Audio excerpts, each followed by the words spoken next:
Segera wujudkan Undang-Undang Perampasan Aset.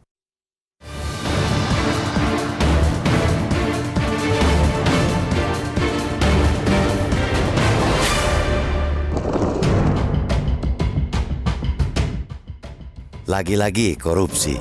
Praktek lancung itu seolah tiada henti. Mati satu, tumbuh seribu. Para koruptor tidak pernah menyerah dan selalu mencari celah. Teranyar, mereka mengeruk uang negara dari tata kelola Niaga Timah. Ada puluhan tersangka, salah satunya suami artis ternama. Kerugian yang dialami negara tidak kira-kira 271 triliun rupiah. Kejaksaan Agung segera sikap menyita 2 mobil mewah milik tersangka. Tindakan itu tepat sebagai upaya menimbulkan efek jerah dan mengembalikan kerugian negara. Vonis ringan terhadap koruptor yang masih terus terjadi selama ini membuat kita memang perlu mendesak alternatif hukuman lain yang menjerahkan. Pemiskinan koruptor di salah satu pilihan. Sejauh ini memang sudah ada beberapa koruptor yang disita asetnya seperti Gayus Tambunan, Bashim Ashifi, dan Dana Widiatmika dalam kasus pajak. Namun keputusan itu masih berdasarkan jurisprudensi hakim yang menyidangkan kasus tersebut. Itu tentu saja tidak cukup. Jurisprudensi bukanlah undang-undang. Ia bukan perangkat hukum yang bersifat permanen yang mewajibkan hakim mengambil keputusan berdasarkan atasnya. Salah satu instrumen yang bisa dipakai untuk memiskinkan koruptor adalah rancangan Undang-Undang Perampasan Aset yang sayangnya sampai hari ini masih mandek di meja pimpinan DPR. Oleh karena itu, kasus korupsi timah yang amat sangat merugikan negara ini harus jadi momentum untuk kembali mendesak segera disahkannya rancangan undang-undang tersebut. Selain dapat menimbulkan efek jerah, Undang-Undang Perampasan Aset juga bakal membuat semakin banyak kekayaan yang bisa dikembalikan kepada negara untuk digunakan sepenuh-penuhnya bagi kepentingan rakyat. Bila level operator saja sudah bisa mengeruk miliaran rupiah dari negara, apalagi aktor utamanya. Dengan tanpa aturan perampasan aset, jika aktor utamanya bersembunyi atau disembunyikan, korupsi pasti bukannya mati, melainkan malah menjadi-jadi. Dalam sebuah siasat korupsi, kerap kali operatorlah yang dijerat. Aktor utamanya tak jarang melenggang atau dikasih kesempatan untuk kabur. Karena itu percayalah, tanpa pernah dimiskinkan, para pencoleng itu akan terus merajalela menggerogoti keuangan negara secara leluasa.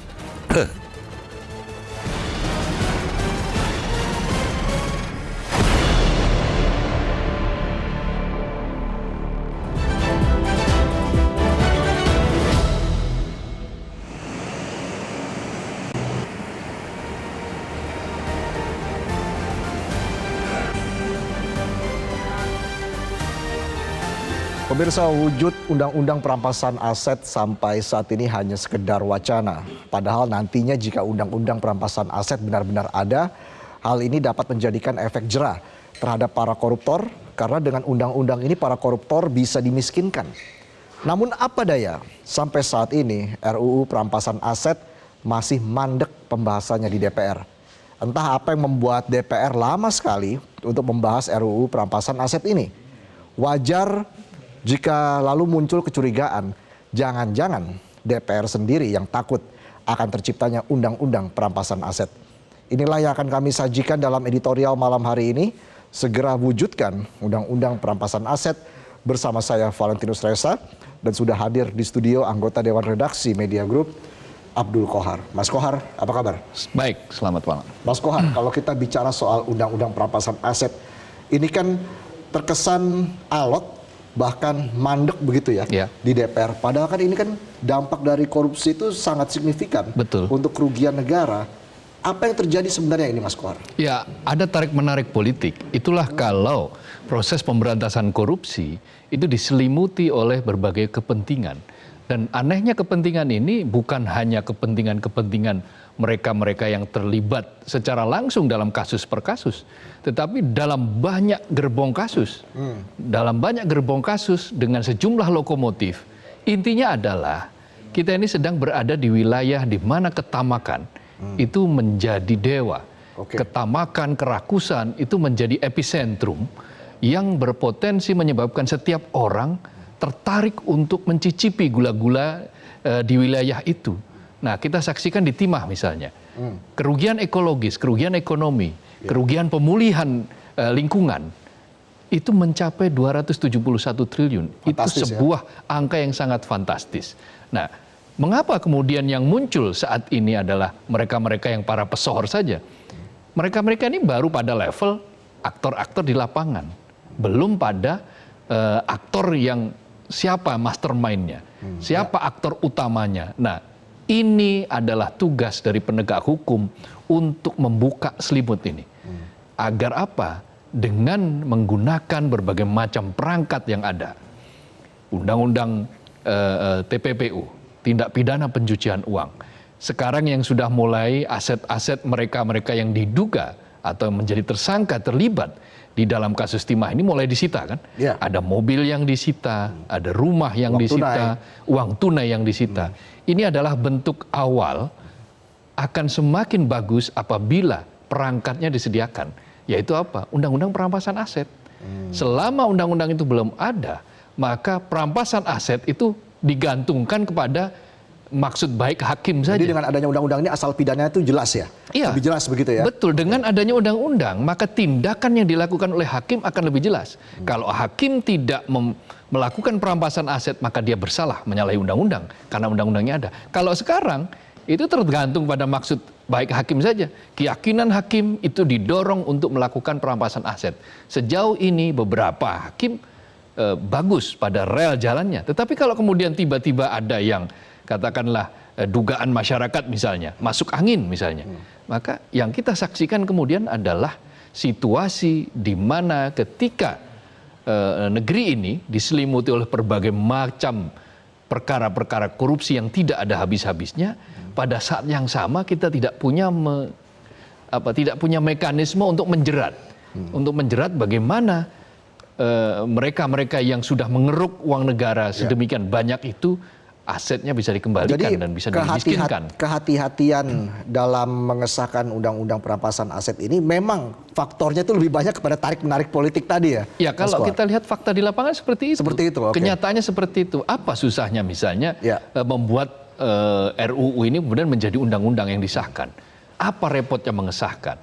Bahkan kan statement secara terbuka kan sudah pernah disampaikan oleh seorang politikus, Bambang Pacul, yang mengatakan bahwa ya itu tergantung pada perintah juragan katanya kan, istilah juragan, perintah dari atas. Nah, itu artinya bahwa memang selimut tarik-menarik di dalam perkara yang menyelimuti dugaan korupsi yang akhirnya membuat banyak perkara korupsi sudah diganjar ringan, pelakunya kemudian mendapatkan korting ketika dia ditahan, setelah pulang asetnya masih bisa dibuka oleh mereka.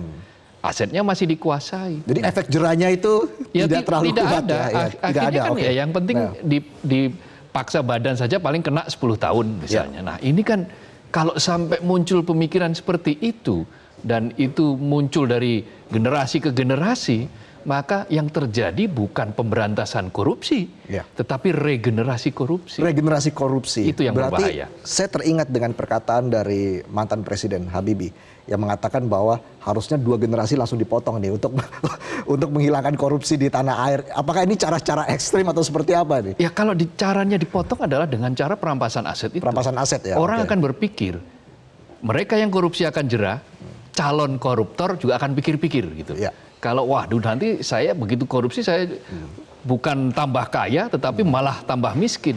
Nah, orang akan takut. Jadi jika sudah ada lampu hijau dari Presiden, sebenarnya apalagi yang ditunggu kan seperti itu. Betul. Apakah memang publik juga harus ikut mendorong? Nanti kita bahas sesaat lagi, tetaplah bersama kami di Editorial Malam.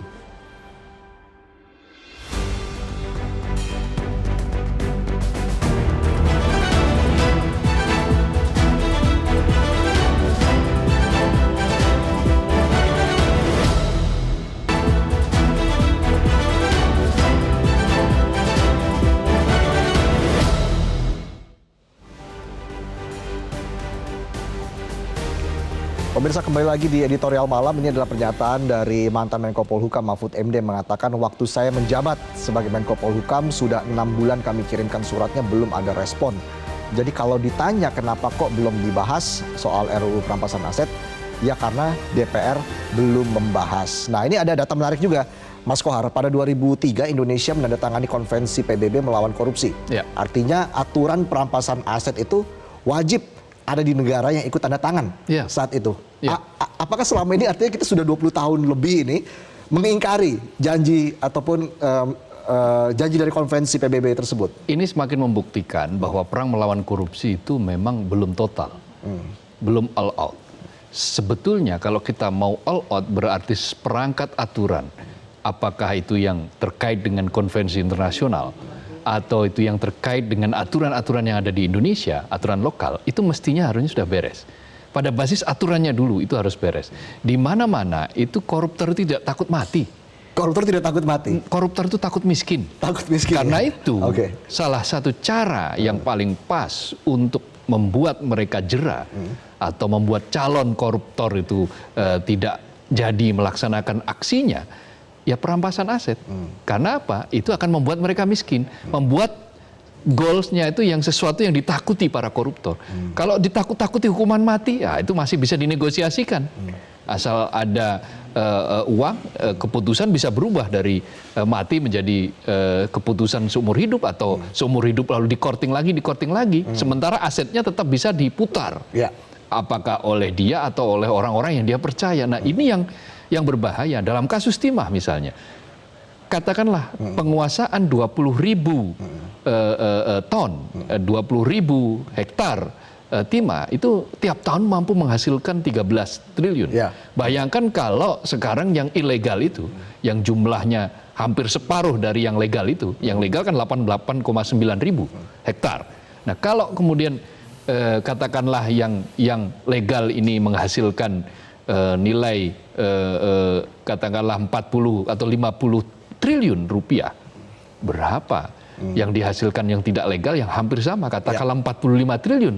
Nah, praktik ini sudah berlangsung selama 7 tahun dari 2015 menjadi 2022 dan itu dilakukan secara terbuka.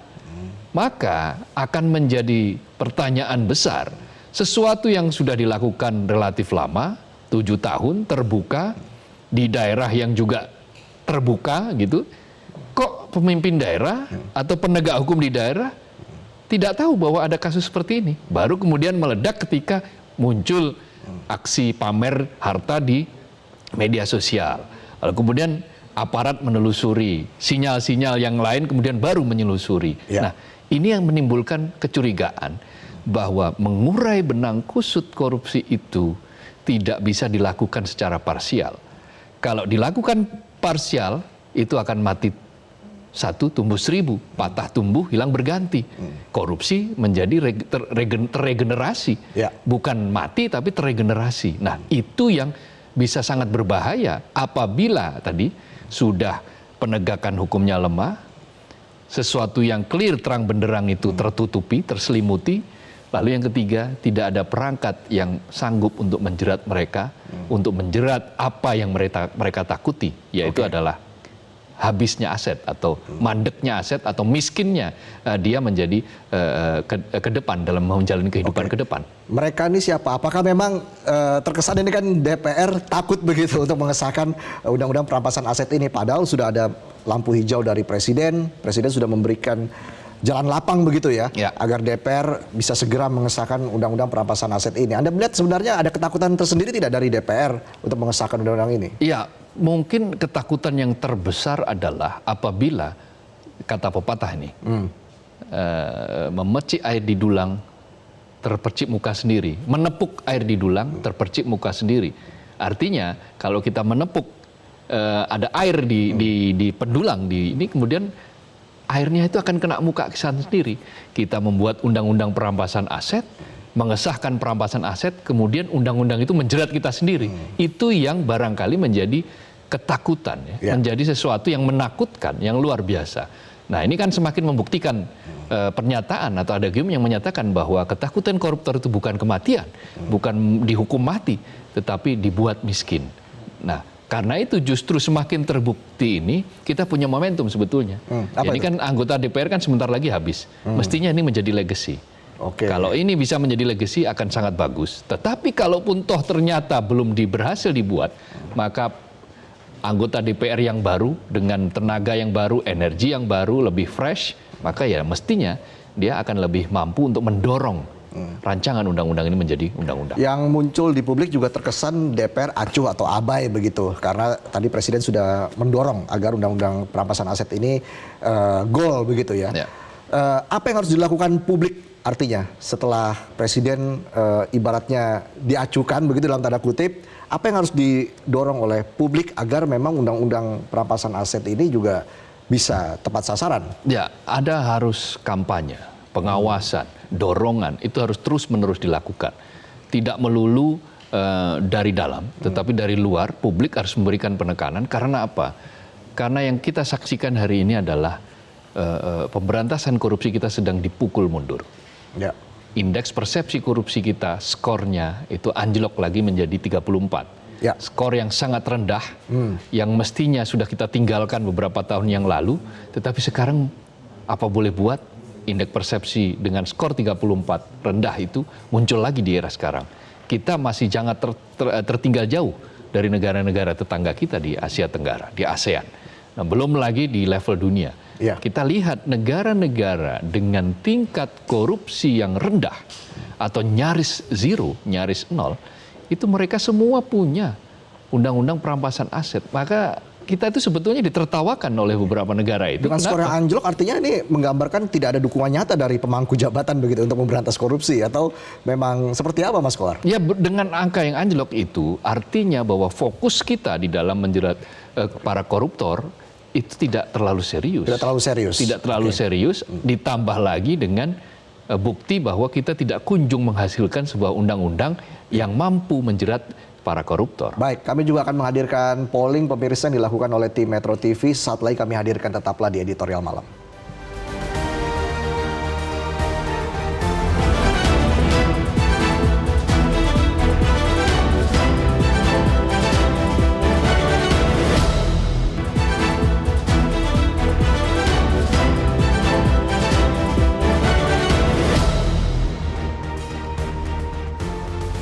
Pemirsa, Anda kembali lagi di editorial malam. Sebelum kita membahas lebih jauh dengan Mas Kohar, kita lihat dulu polling berikut ini dengan pertanyaan apakah undang-undang perampasan aset nantinya mampu memberi efek jera kepada koruptor. Yang menjawab ya tentu saja 63%, tapi ini menarik ya Mas Kohar, yang menjawab tidak, hukum ternyata masih bisa dipermainkan, yaitu 37%. Jadi menurut Anda sebenarnya jika nanti undang-undang perampasan aset ini disahkan begitu, apakah ini akan menjamin tingkat korupsi di Indonesia akan turun? Ya, setidak-tidaknya kita punya perangkat yang bisa kita tagih melalui forum-forum pengadilan. Hari ini kita tidak bisa menagih itu kepada para hakim kecuali memohon agar hakim membuka mata lebar-lebar, membuka telinga lebar-lebar untuk melihat dan mendengar apa yang terjadi di dalam kegelisahan di masyarakat terkait dengan korupsi yang semakin beranak pinak ini. Nah, kalau kita punya undang-undang, setidak-tidaknya undang-undang itu benar dipakai. Maka ada garansi, ada jaminan bahwa setiap tindak pidana korupsi, maka potensi untuk disita asetnya itu sangat besar. Dan itu harus, karena itu adalah perintah undang-undang. Kalau tidak ada undang-undang, maka ya tidak ada mandatori, tidak ada kewajiban kan bagi jika memang para korupsi hakim. sudah dalam situasi gawat di Indonesia, sebenarnya pemerintah bisa mengeluarkan perpu tidak? Ya, perpu berkali-kali misalnya dimintakan untuk dilakukan, tetapi saat ini yang urgen adalah bagaimana undang-undang perampasan aset itu bisa diselesaikan. Karena perpu itu kan hanya untuk waktu yang sangat pendek, dan dia harus digulirkan lagi untuk persidangan, masa persidangan berikutnya, dan itu ada potensi untuk ditolak kalau perpu. Tetapi kalau undang-undang yang secara permanen, maka dia akan punya masa yang lama. Apalagi sekarang para aktivis anti korupsi, mereka-mereka yang peduli pada negeri ini menjadi lebih baik dan lebih bersih, itu sangat besar. Dan mereka menyambut baik rancangan undang-undang perampasan aset ini. Tinggal ketuk palu saja. Tinggal ketuk palu, dan kita lihat ke depan seberapa berani nanti DPR untuk bisa mengesahkan undang-undang perampasan aset ini. Terima kasih Mas Kohar Ya, sudah terima kasih, bergabung Pak. bersama kami di Editorial Malam. Pemirsa, itulah tadi Editorial Malam. Saya Valentinus Reza mewakili kerabat kerja yang bertugas mengucapkan terima kasih atas perhatian Anda. Sampai jumpa. Jelajahi cara baru mendapatkan informasi. Download Metro TV Extend sekarang.